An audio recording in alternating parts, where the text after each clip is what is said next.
और चलिए आज के एजेंडा की शुरुआत करेंगे आज की सबसे अहम खबर के साथ, जिस पर लगातार हम आपको तमाम तर तफसीलात दे रहे हैं। जी हां, हम बात कर रहे हैं G20 श्रीनगर। यहां मेजबानी के लिए श्रीनगर बिल्कुल तैयार नजर आ रहा है। ये बैठक मई के तीसरे हफ्ते में होना है। श्रीनगर में आयोजित होने वाली G20 तीसरी कार्यकारी समूह की बैठक अब तक की सबसे बड़ी बहुराष्ट्रीय घटना होगी। सूत्रों ने न्यूज़ 18 को बताया कि 100 से अधिक प्रतिनिधि जम्मू कश्मीर की प्राकृतिक सुंदरता, हस्तशिल्प, भोजन और संस्कृति का अनुभव करेंगे। श्रीनगर में होने वाले कार्यक्रम में शामिल होने के लिए G20 देशों के साथ साथ अतिथि देशों को भी निमंत्रण भेजा गया है। उनमें बांग्लादेश, मिस्र, Mauritius, Netherlands, Nigeria, Oman, Singapore, Spain और संयुक्त अरब अमीरात शामिल हैं।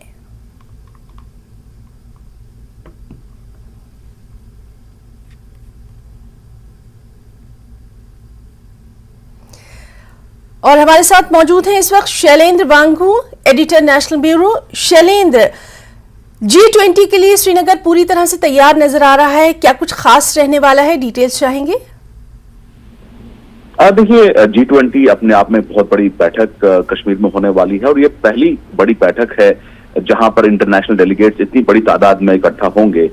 22 से 24 जो कोर ग्रुप है टूरिज्म पे, उसकी ये वर्किंग ग्रुप की मीटिंग है और इसके लिए तमाम इंतजाम हम देख रहे हैं। लगातार एडमिनिस्ट्रेशन और केंद्र सरकार की तरफ से भी मीटिंग्स हुई हैं और तैयारियों को लेकर चर्चा हुई है। इसी बीच इसमें सबसे बड़ी खबर यह है कि न सिर्फ G20 कंट्री बल्कि वो कंट्रीज भी जिनको भारत ने इनवाइट किया है इस समिट में शामिल होने के लिए, वो कंट्रीज भी जो है वो इस बैठक में शामिल होंगे। इसमें वो कंट्रीज हैं जो कि G20 कंट्रीज के सदस्य नहीं हैं, जिसमें अगर आपको बताएं कि इसमें नाइजीरिया है, इसमें UAE है और साथ ही साथ जो बाकी तमाम कंट्रीज हैं जो इसमें शिरकत करने जा रही हैं। तो जाहिर तौर पर ये अपने आप में एक बहुत बड़ा मौका होगा, जिसमें Bangladesh, Egypt, Mauritius, Netherlands, Nigeria, Oman, Singapore, Spain और UAE, ये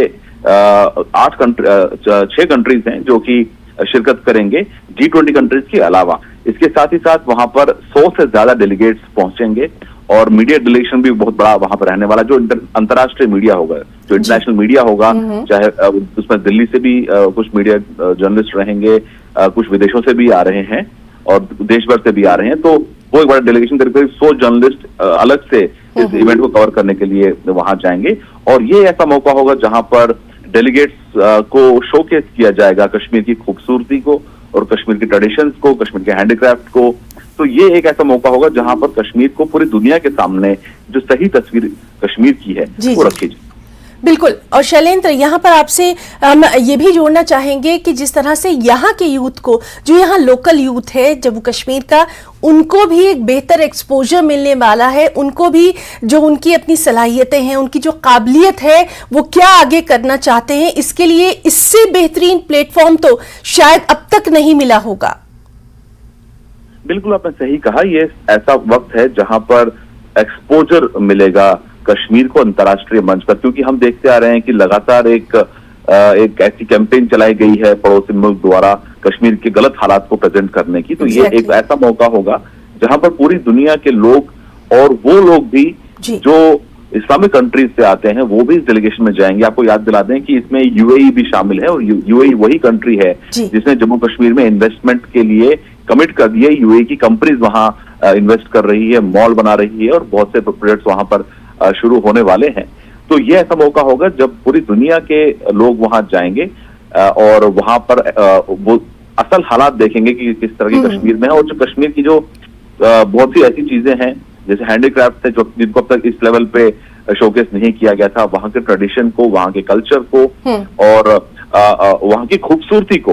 आपको याद दिला दें कि इसमें जो डेलीगेट्स वहां पर आएंगे, ना सिर्फ उनको श्रीनगर में बल्कि उनको टूरिस्ट डेस्टिनेशन जो कश्मीर की है वहां भी ले जाया जाएगा। और ये ऐसा मौका होगा कि कश्मीर की खूबसूरती को भी पूरी दुनिया के सामने रखा जाएगा और इंटरनेशनल डेस्टिनेशन बनाने की भी तैयारी चल रही है कश्मीर को, ताकि न चुनिंदा मुल्कों से नहीं बल्कि तमाम दुनिया से लोग वहां पर टूरिज्म के लिए जाएं। तो ये ऐसा मौका है जहां पर लोकल के लिए भी एक बहुत बड़ी अपॉर्चुनिटी होगी कि एक तरफ जहां डोमेस्टिक टूरिज्म के लिए कश्मीर बहुत जाना जा रहा है, इंटरनेशनल टूरिज्म के लिए भी ये एक वर्ल्ड कैपिटल बन सकती है इंटरनेशनल टूरिज्म की। इसलिए ये मौका जो है वो बहुत बड़ा है। ये सिर्फ मीटिंग तक सीमित नहीं रहेगा, ये कश्मीर को वर्ल्ड मैप पर लाने के लिए ये तैयारी चल रही है। बिल्कुल शैलेंद्र, आखिरी सवाल आपसे ये भी हम जानना चाहेंगे, जिस तरह से लगातार हम देखते रहे हैं कि कुछ कंट्रीज ने बाकायदा एडवाइजरी जारी की थी यहाँ के हालात को देखते हुए, कहीं ना कहीं उस चीज को खत्म करने के लिए भी G20 का ये जो मौका है ये बेहद अहम माना जा रहा है। वो जो पुराना एक दौर था जब तमाम तर टूरिस्ट कश्मीर का ही रुख करते थे, जिसको हमने फिल्मों में या टेलीविजन पर देखा था, फोटोज में देखा था, वही चीज अब दोबारा यहाँ पर सामने दिखाई देगी। आपने बिल्कुल सही कहा कि कश्मीर को लेकर एक जो इमेज तैयार की जा रही थी पिछले कई दशकों से, और लगातार वहां के हालात को लेकर सवाल खड़े किए जाते हैं, लेकिन पिछले कुछ सालों के अंदर खासतौर से 5 अगस्त के बाद हालात पहले से काफी बेहतर हुए हैं और जो सेफ्टी सिक्योरिटी है उसको इंश्योर करने के लिए सरकार ने कई कदम उठाए हैं। और इसी बीच जो कंट्रीज की हम बात कर रहे हैं वो कंट्रीज हैं जो दुनिया की सबसे बड़ी आर्थिक शक्तियां हैं, आर्थिक बड़ी 20 कंट्रीज हैं, जिसमें यूएस, कनाडा और यूरोप भी शामिल है।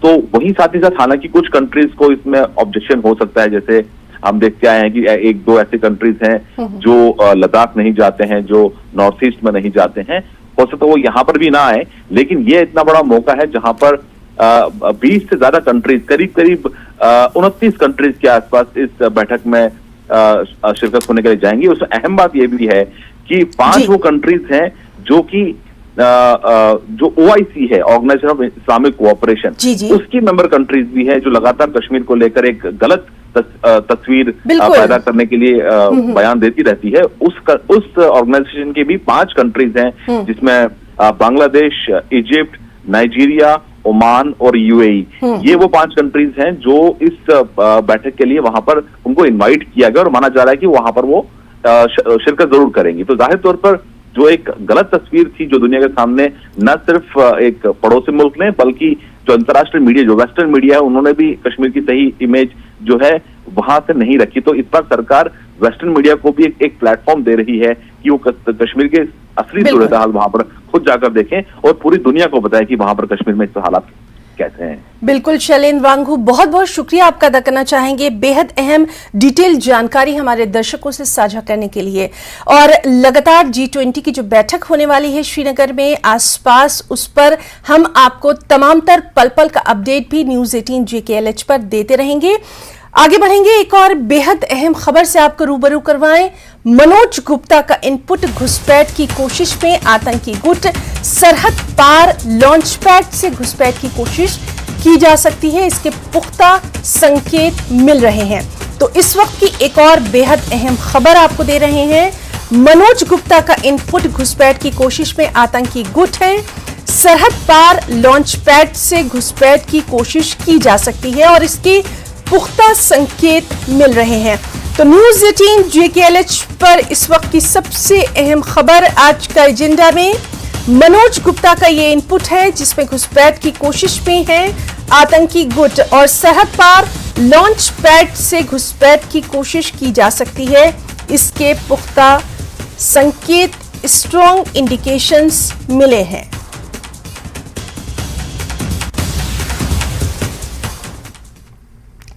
खबर पुंछ से है। पुंछ में अब शादी समारोह में पटाखे नहीं जलाए जा सकते। पुंछ जिला मजिस्ट्रेट यासीन M चौधरी ने शादी समारोह के दौरान पटाखे फोड़ने पर प्रतिबंध के आदेश जारी कर दिए हैं और ये आदेश SSP पुंछ के लिखित आग्रह पर जारी किए गए हैं। जिले में आतंकी हमलों के खतरों को देखते हुए सुरक्षा बलों ने पटाखे से उत्पन्न होने वाली संशय से बचने के लिए ये आदेश जारी किए हैं। और चलिए सीधे रुख करना चाहेंगे, हमारे साथ मौजूद हैं हमारे नुमाइंदे मुनीश शर्मा। मुनीश, बेहद अहम इसलिए भी माना जा रहा है क्योंकि लगातार हम देख रहे हैं कि पुंछ में आतंकी सरगर्मियां बढ़ी हैं और ऐसे में सिक्योरिटी को देखते हुए, आम लोगों की सुरक्षा को देखते हुए ये जो आदेश जारी किया गया है बेहद अहम माना जा रहा है।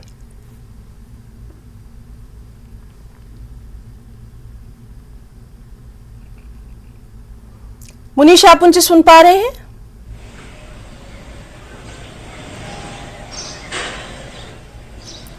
मुनीश, अगर आप मुझे सुन पा रहे हैं तो इस आदेश की तफसीलात आपसे चाहेंगे। जी हिना, ऐसा है कि पुंछ के अंदर इन दिनों में शादियों का जो है सीजन चल रहा है और हर दिन दो तीन शादियां होती हैं और शादियों में जो पिछले कुछ समय से जो है पटाखे चलाने की जो एक रिवायत बन गई है उसको लेकर जो है यहाँ पर कहीं ना कहीं सिक्योरिटी फोर्सेज में और आम लोगों में कंफ्यूजन पैदा हो जाती है, क्योंकि आजकल इस तरह के पटाखे यूज किए जाते हैं जिनकी आवाजें लगभग गोलियों के बराबर लगती हैं और उसको देखते हुए जो है जो ये हालात हैं बने हुए हैं इस समय, और आपने देखा कि पुंछ के अंदर जो है आतंकी हमले की थ्रेट भी है, तो उसको देखते हुए जो है सिक्योरिटी फोर्सेज की तरफ से जो है ये डीएम पुंछ को जो है एक लेटर लिखा गया था खास करके एसएसपी पुंछ की तरफ से कि इन पटाखों पर बैन लगाया जाए।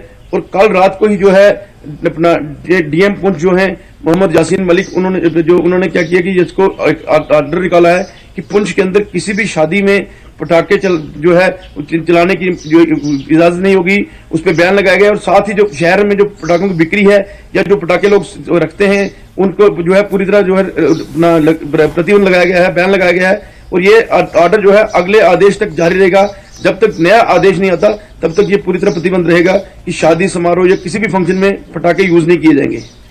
मुनीश, जिस तरह से लगातार हम देख रहे हैं कि वहां पर सर्च ऑपरेशन भी जारी है, लगातार अलर्ट मोड पर है हमारी तमाम तर सिक्योरिटी एजेंसियां, ऐसे में इस तरह का आदेश वहां के स्थानीय लोगों की सुरक्षा के लिए ही है, सिक्योरिटी को लेकर ही है। आम लोगों का क्या कुछ रिएक्शन इस पर अभी तक सामने आया है? जी ना, एक तो ऑर्डर जो है रात को निकला है, लेकिन लोगों की जो प्रतिक्रिया जो पॉजिटिव है लोगों को, क्योंकि लोग भी चाहते हैं कि इस तरह के जो आदेश हो। क्योंकि परसों की बात करें, जो परसों जहां पुंछ शहर के अंदर जो है सर्च ऑपरेशन चल रहा था, तो साथ ही का एक गांव है, गांव मंगनार, तो वहां शादी थी और वहां जब उन्होंने पटाखे जलाए तो कहीं ना कहीं सिक्योरिटी फोर्सेज के लिए भी परेशानी बनी और जो आम लोग थे वो डर गए। और उसके बाद जो है हमारी सिक्योरिटी फोर्सेज खास करके जो एसओजी जो है वो जो नदी के किनारे सर्च ऑपरेशन चला रही थी, तो वहां से उनको जो है नदी में कमर तक पानी लेके पार जाना पड़ा और जाके कंफर्म करना पड़ा कि ये क्या है। तो कहीं ना कहीं आम लोग खुश हैं, क्योंकि इस तरह के आदेश से जो है लोगों की सुरक्षा, और क्योंकि होता है कि ये बॉर्डर का इलाका है और पटाखे जब चलते हैं तो कहीं ना कहीं आम लोगों को कंफ्यूजन हो जाती है कि ये पटाखे चल रहे हैं या आतंकी हमला है या बॉर्डर के उस पार से पाकिस्तान ने फिर से जो है सीज फायर का उल्लंघन शुरू कर दिया है। तो इस तरह के आदेश जो है लोगों की सुरक्षा के लिए हैं और लोग भी इस तरह के आदेश का जो है वो स्वागत करते हैं, क्योंकि इससे कहीं ना कहीं जो है कंफ्यूजन जो है दूर होती है। क्योंकि अब इस समय जो जैसे G20 की मीटिंग होने वाली है और उसको लेकर जो है हर तरफ जो है अलर्ट मोड पे है, थ्रेट्स भी हैं और जो सिक्योरिटी फोर्सेज अलर्ट हैं, तो ऐसे में कंफ्यूजन ना पैदा हो, इस तरह का प्रतिबंध जो है वो एक पॉजिटिव वे है। बिल्कुल मुनीश, तो इस बेहद अहम जानकारी के लिए आपका बहुत बहुत शुक्रिया अदा करना चाहेंगे। बेहद अहम खबर आपने दी है, बहुत बहुत शुक्रिया आपका। तो आपको बता दें कि पुंछ में अब शादी समारोह में पटाखे नहीं जलेंगे। और ब्रेक के बाद आज का एजेंडा में अब अहम खबर है हिमाचल प्रदेश से, जहां सीएम सुखविंदर सिंह सुक्खू आज कुछ घंटों के लिए चंडीगढ़ रवाना होने वाले हैं। वो वहां गवर्नेंस समिट में हिस्सा लेंगे। इसके बाद उनका शिमला लौटने का प्रोग्राम है। सीएम सुक्खू का शाम को चायल में शामिल होने का भी कार्यक्रम है। वो रात करीब 9 बजे शिमला वापस आएंगे। तो सीएम सुखविंदर सिंह सुक्खू आज कुछ घंटों के लिए चंडीगढ़ रवाना होने वाले हैं। गवर्नेंस समिट में वो हिस्सा लेंगे, फिर शिमला वापस लौट आएंगे। करीब 9 बजे रात वो शिमला वापस आएंगे और इस सब के बीच में उनका आज का जो कार्यक्रम रहने वाला है बेहद अहम रहने वाला है। क्या कुछ इसकी तफसीलात हैं, क्या कुछ डिटेल्स हैं, उस पर भी लगातार नजर बनी हुई है। और चलिए सीधे रुख करना चाहेंगे मजीद जानकारी के लिए अपने सहयोगी राजेंद्र शर्मा का। राजेंद्र, सीएम का आज चंडीगढ़ का दौरा रहने वाला है, क्या कुछ डिटेल्स आपके पास?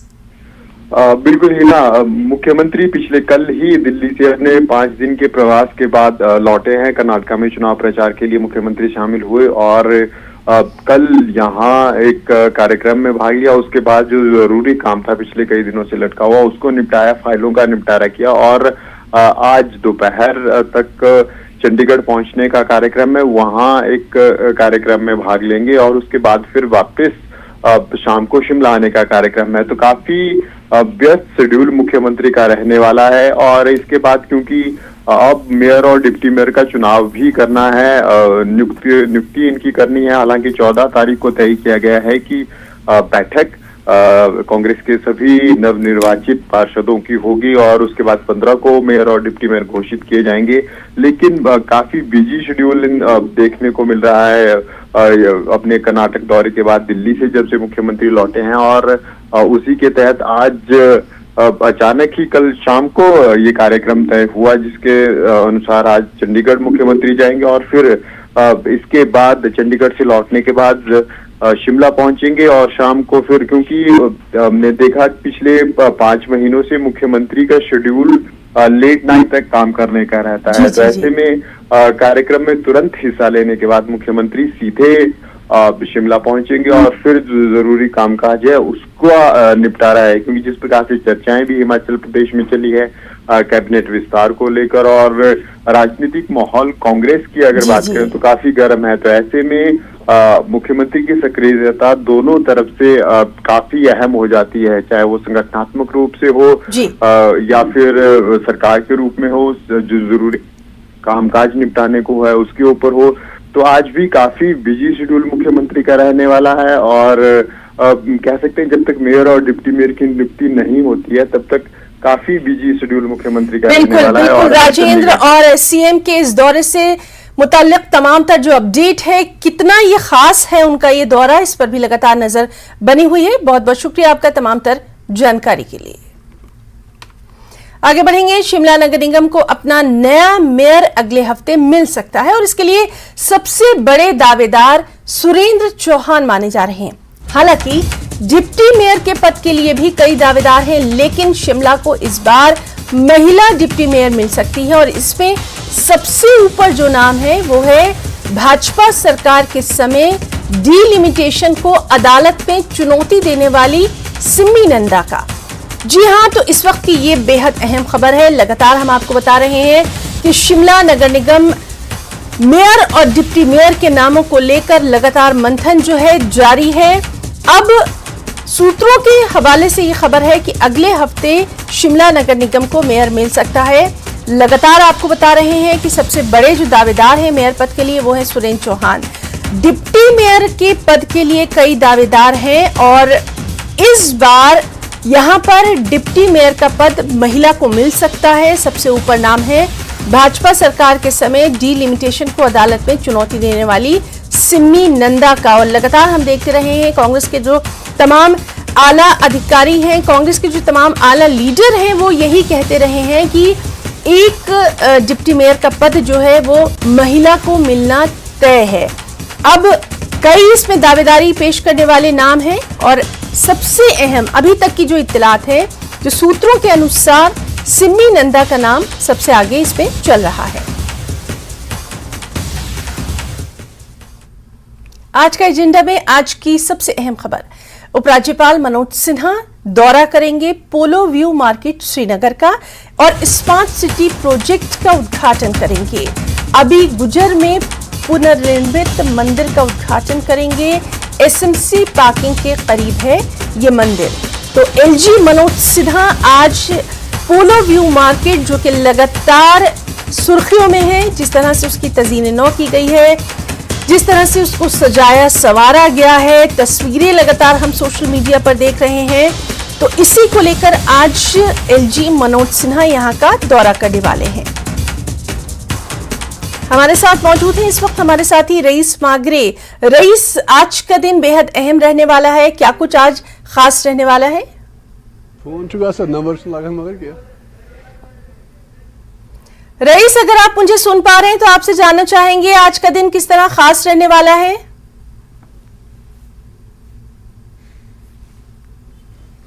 तो हम राब्ता करने की कोशिश कर रहे हैं अपने साथी रईस मागरे से। आपको बताएं कि एलजी मनोज सिन्हा आज दौरा करने वाले हैं पोलो व्यू मार्केट श्रीनगर का और स्मार्ट सिटी प्रोजेक्ट का उद्घाटन करने वाले हैं। लगातार पोलो व्यू मार्केट जो है वो सुर्खियों में है, साथ ही एसएमसी पार्किंग के करीब मंदिर का भी वो उद्घाटन करेंगे। एक बार फिर से हम बात करने की कोशिश करेंगे अपने नुमाइंदे रईस मागरे से। रईस मागरे, अगर आप मुझे सुन पा रहे हैं, आज की हम तफसीलात चाहेंगे। पोलो व्यू मार्केट में क्या कुछ खास रहने वाला है?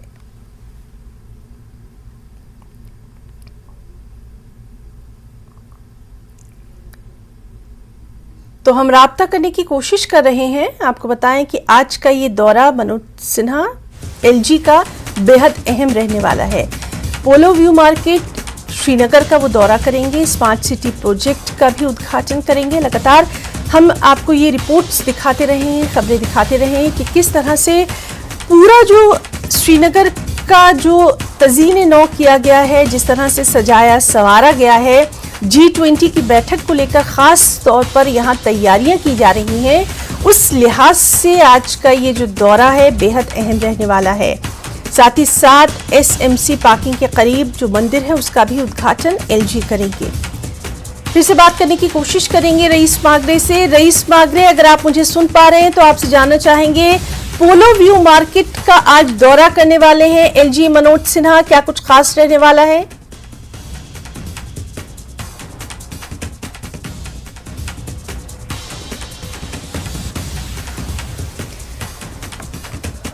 तो रईस से हम बात करने की कोशिश कर रहे हैं। इस बीच एक और अहम खबर आपको हिमाचल से दे दें। हिमाचल के नए नव निर्वाचित विधायकों का संसद भवन में ट्रेनिंग सेशन चलाया गया। इसके लिए कांग्रेस और बीजेपी के नए विधायक दिल्ली पहुंचे। ये ट्रेनिंग आज भी जारी रहने वाली है। आपको बताएं कि इसमें विधायकों को डिसिप्लिन, क्वेश्चन आंसर का क्या तरीका होना चाहिए, क्या रूल्स एंड रेगुलेशंस हैं, क्या लॉज हैं, उसके बारे में ट्रेनिंग दी जा रही है। पक्ष में रहकर आदमी बात करता है, विपक्ष के साथी का किस तरीके से उसकी बात का आदर करना चाहिए, सम्मान करना चाहिए।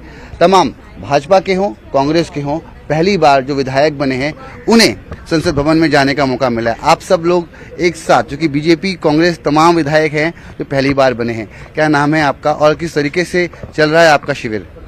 मेरा नाम डॉक्टर जनकराज है। मैं चंबा जिले के जनजातीय क्षेत्र भरमौर से भाजपा का विधायक चुना गया हूं और हम लोगों को इस प्रशिक्षण शिविर में जो जानकारी दी जा रही है उससे हमें लगता है कि आने वाले समय में जो हमारी जनता ने जो हमें दायित्व दिया है उसको निभाने में हमें बहुत मदद मिलेगी।